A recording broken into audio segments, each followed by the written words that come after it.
Welcome to the Frequency Labyrinth. I am Adrienne McDonald, your host. This podcast is for you if you're done with surface level self-help and ready for something deeper and actually transformative.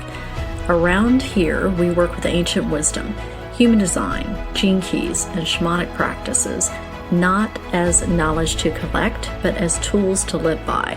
This isn't about one size fits all. It's about learning to work with your energy, your design, and your life.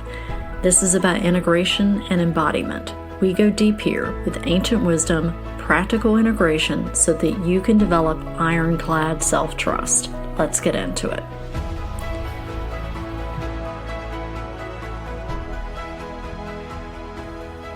Hello, beautiful humans, and welcome back. Happy January. Welcome to 2026.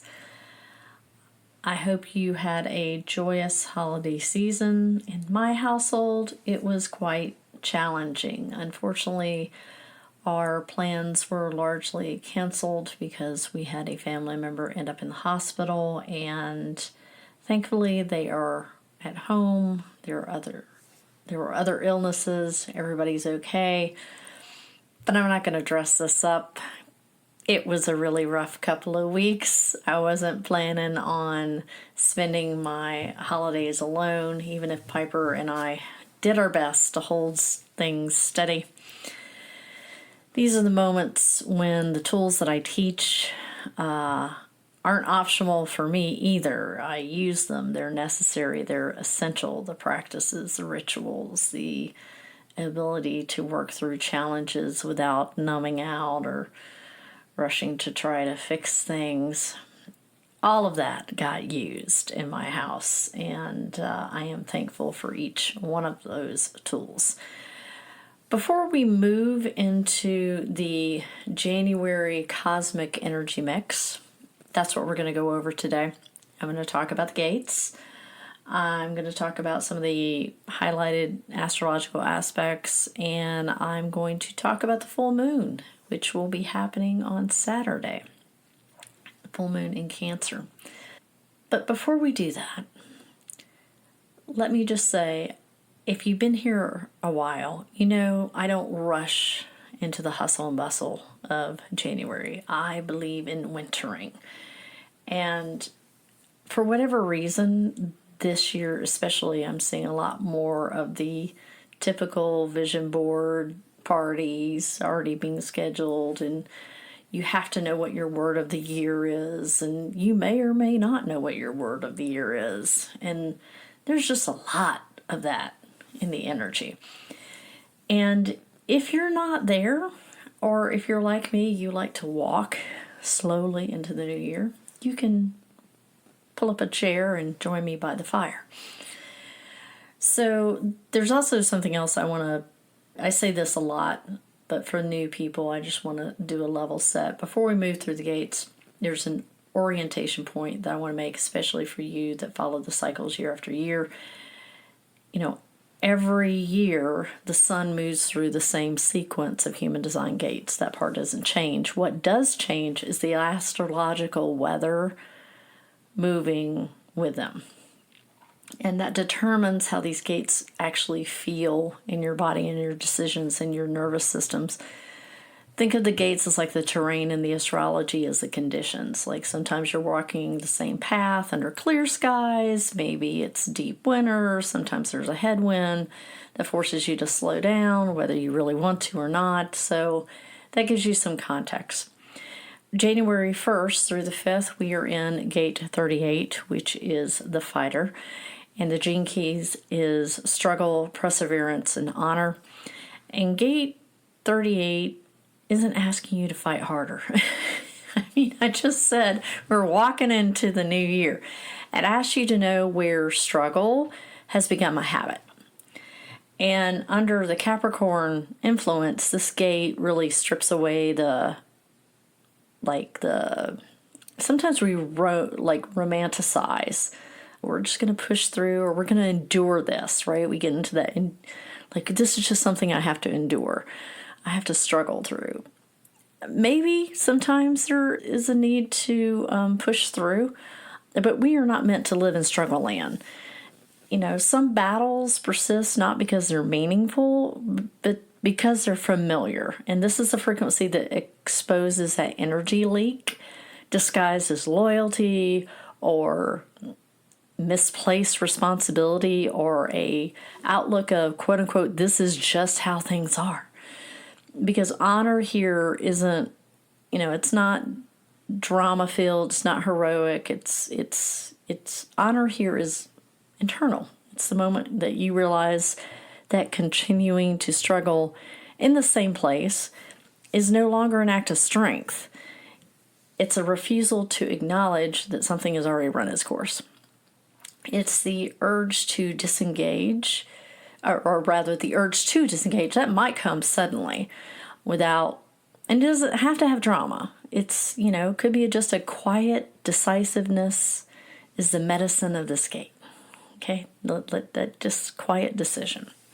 So a reflection is, where am I still investing energy simply because I always have?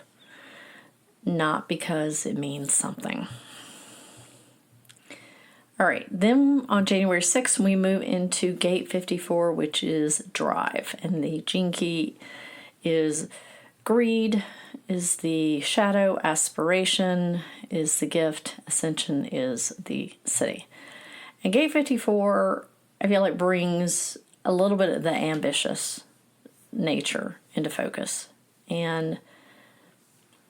But it doesn't mean that you have to rush, right? Think of January as still like cleaning stuff up, and we've got a lot of Capricorn energy. Like there's a lot of planets in Capricorn this month. So with all these activations and these transits, this gate is probably going to expose the difference between drive that's like rooted in growth and drive that's fueled by pressure or comparison or maybe some unspoken expectations somewhere. What once felt motivating may suddenly feel, heavy, hollow, strangely unsatisfying. And this isn't a loss of ambition. It's consider it a refinement of it. And aspiration here isn't about reaching the top necessarily. It's about choosing a direction that you feel like you're still in integrity with, that you'll still respect yourself for walking that path, even if no one ever notices. And extension doesn't happen through speed. It happens through being in coherence and resonance in between effort and meaning. And it's the quintessential question of, if no one were watching, would I still feel compelled to build? What would I still feel compelled to build or pursue? All right, and then January 11th, we move into gate 61, which is the gate of inner truth. And the gene keys, this one always gets me because the shadow is psychosis. And I always find that one interesting. And the gift is inspiration, and the city is sanctity. And gate 61 draws awareness inward, and it makes mental noise a lot harder to tolerate. Like you just want to shut it all off. And under the cosmic skies, I feel like the mind might feel a little bit more restless than usual, not because, it may lack of answers, but because it's asking, I feel like we're being asked to loosen our grip on certainty. We're still shedding. Despite all the internet memes that you've seen going, 2025 was the year of the wood snake and 2026 is the year of the fire horse. That's true, but the Chinese New Year doesn't start till February. So January, we're still in that shedding. We're still in that wood snake. Wood snake, not steak, people. This gate reveals how quickly inspiration can turn to anxiety when we demand resolution before understanding has time to mature. Sanctity here isn't about knowing, it's about the reverence for the not yet known. This is a week where silence carries more intelligence than over-explaining. So a reflection would be, what am I trying to resolve mentally that might need more space to unfold? And then January 17th, we move into gate 60, which is the gate of acceptance. And the gene keys are limitation, realism, and justice. And gate 60 arrives sort of on the structural turning point of the month, reframing limitation as discernment rather than deprivation. And it's coming alongside the Capricorn new moon. This gate's going to ask you to reckon with capacity, but not in like a defeatist way, but one that is more discernment, one that restores more integrity. When everything is possible in theory, nothing is really truly held, is it? So realism here isn't about being pessimistic. It's about precision. It's about choosing containers that protect what matters to you instead of stretching yourself so thin in every direction that you don't know which way is up. And a reflection could be, what boundaries or constraints actually make my life more workable right now. And then January 23rd to 27th, we are in gate 41, the gate of contraction, where we have the gene keys of fantasy, anticipation, emanation. Gate 41 marks the beginning of a new cycle. And it does that by reducing excess. You know, under Pluto's activation, under Neptune's shift into Aries, fantasy is losing its staying power. Grand visions that aren't rooted in some base of reality start to collapse under their own weight. And what remains is a quieter, more specific, and far more viable vision. And contraction here is not disappointment, it's focus. Anticipation matures when desire is no longer scattered to the wind or spaghetti against the wall, right? This gate invites you to let go of imagined futures so that a real one can take shape piece by piece. And a reflection is what becomes possible when I stop inflating the future and stay with what's actually emerging in me right now. And gate 19 is the gate of wanting. Now, in this gate, we have, and that will be the January 28th to the 31st. It rounds out the month. The shadow is codependence, and the gift is sensitivity, and the city is sacrifice.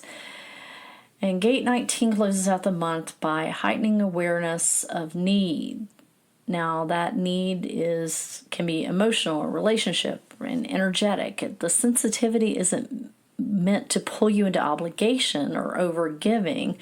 It's meant to reveal where needs have been perhaps negotiated instead of acknowledged, and where caretaking has quietly replaced reciprocity. Now, we went through a lot of conversations last year around reciprocity, so you should be well versed by now. And true sacrifice here isn't it's not self-erasure. It's a conscious choice. Under the late month Mars and Pluto pressure, I feel like arrangements that rely on silence or imbalance are going to become harder to maintain. And what's asked for now is honesty about what you're really available for. What do you have capacity for and what you don't? And a reflection is, where am I responding to unspoken expectations instead of a mutual agreement situation? So when I look at the rest of the cosmic mix, we've got, it's almost like a series of initiations. Each one sort of making us use discernment just a little bit more. So we've got Mercury entering Capricorn on January 1st, and that's always a little bit more of a sobering tone to me. And this is like the voice of the elder and the architect asking what's solid and what's workable and what can be sustained. And then we have the questioning being deepened when we move into the full moon in Cancer on January 3rd, which I'm going to talk about towards the end, which is going to bring us back into the realm of home and belonging, and cause us to look at what's surfaced, where care's not been even. And then with Chiron stationing direct on January 2nd, right before that full moon, old wounds around self-trust and courage could be stirred up again. And let's be clear, we don't want these to be reopened, but it is going to be reminding you that strength is built through the work. And as the month moves forward, the energy, I think, tightens up a little bit between January 6th and 9th. The Sun, Venus, and Mars converge in Capricorn, and they're followed by that Capricorn new moon on January 18th. And Capricorn is discipline. Capricorn is ruled by Saturn. It's the realm of the consequence. Desire and action aren't abstract anymore. They're measured against endurance. The archetype here, I feel like, is the builder who knows that not everything worth imagining is worth maintaining. This is where illusions of capacity start to fall away. There's no rewards for overextending, no praise for carrying what is exhausting you. And it's January. So you want to be prepping for the new year, the rest of the year, not already becoming exhausted by the overwhelm and noise. That's why this recalibration period in January is so important. Because what survives this passage is genuinely what you're willing and able to tend to over time. Anything that starts to feel heavy, and it might be not because you're failing in any way, just because it's just no longer in alignment with what you want. And then the tone starts to shift around January 20th and 23rd, between that period, as the Sun and inner planets move into Aquarius and they cross paths with Pluto. This is the domain of a little bit of a reckoning. Power dynamics that once operated under the radar might come into view. This could cause you to look at systems and relationships and, those things that are unspoken contracts that you've been living inside. And maybe you haven't even put a name to it yet. But Aquarius doesn't soften the truth. It abstracts just enough so you can probably see the pattern a little bit more clearly. And Pluto removes the option of denial. That's one of its powerful gifts. It leads us to having more revelations, and the kind that carries consequence, the kind that asks you whether you're willing to live differently now, that especially when you're in a place where you can't claim to not know. And then we have Neptune moving into Aries on January 26th, something that I believe I am looking forward to. Get off my Chiron. Marking a long arc shift from spiritual idealism to more of maybe a little bit more embodied conviction, because beliefs, although still carry that illusional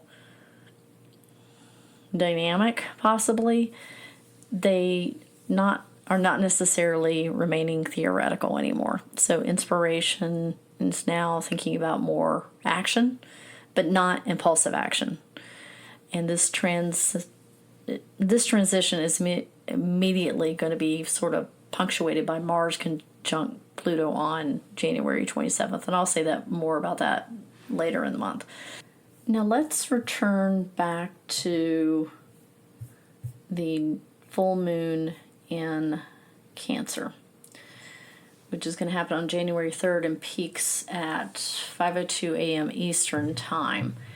And this lands in that strange in-between space, because we're in that we're in the new year, but we're not in the new year type of vibe. The calendar says 2026, but energetically speaking, we are still in the year of the wood snake. We are still in the north, the winter.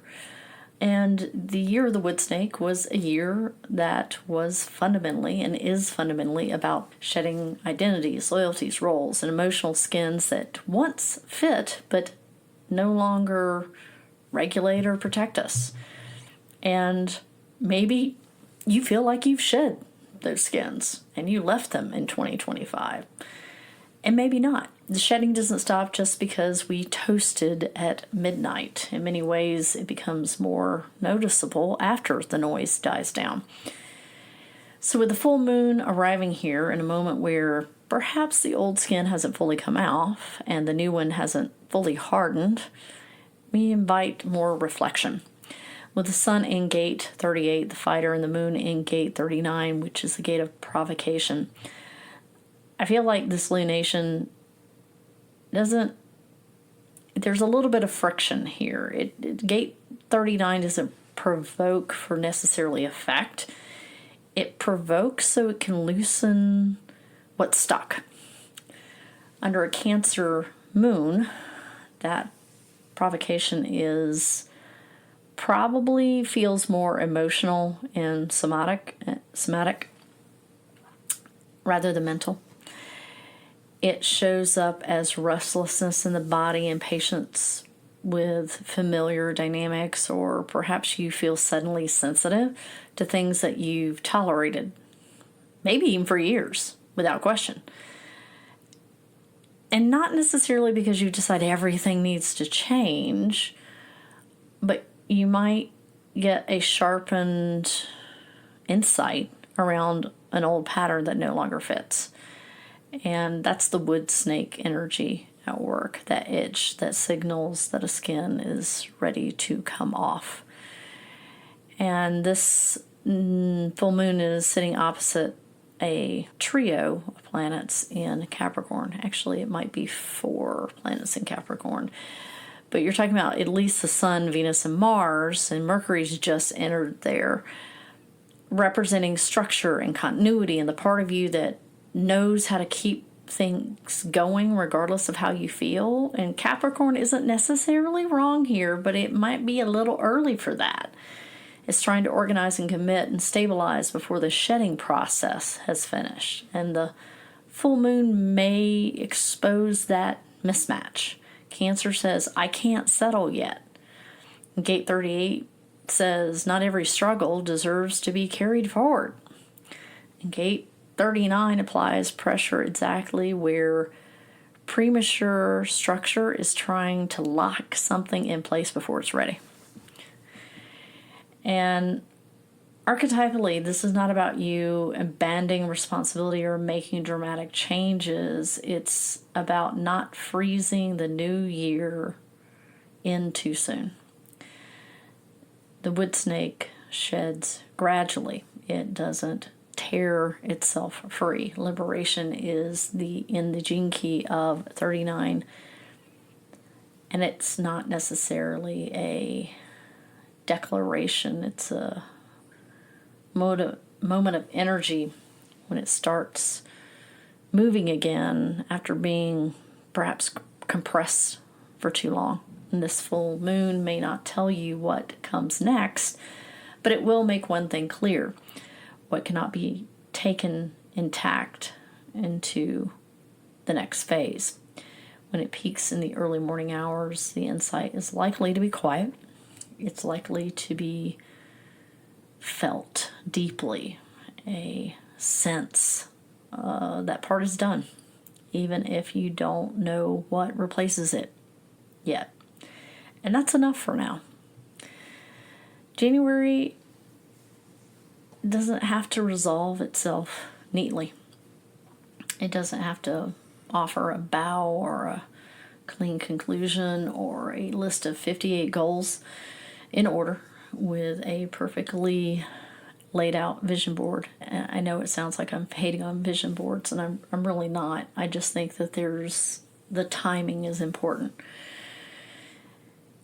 But it does end with more knowing, more discernment, and what's unsustainable can no longer be carried forward. What's real no longer needs to be defended or explained. And the job is to tend to the fire this month. And what will remain will be ready for the long path ahead. So if January feels quieter or perhaps even heavier or slower than you expect, just remember there's nothing wrong with that. The month isn't asking you to map out the year necessarily or declare who you're becoming. If you feel so moved to do so, then do so. But also realize that very well may change, especially since we have Saturn and Neptune still in Pisces for a large part of it. It's asking something more subtle. What happens if you don't rush this year to reveal itself? What happens when you allow things to warm slowly? What if clarity arrives through living instead of forcing? Like I said, in the Celtic wisdom wheel, we're still in the north, and winter doesn't rush clarity, it distills it. And if you feel like sitting by the fire a little longer, you're not stuck, you're honoring the season. And February will come soon enough. So that is what I have for you today. If this resonated, please give it a like and share out. And always remember to find beauty every day and seek the magic in the mundane. Thanks for tuning in today. As always, take what resonates, leave the rest. Let whatever landed move through you in whatever way it needs to or wants to. And also, if you want to explore more, you'll find more information in the show notes. If this episode stirred something in you, please share it out or leave a quick review. It helps so much and I really appreciate it. And remember, this work is about integration and it always starts with self-trust.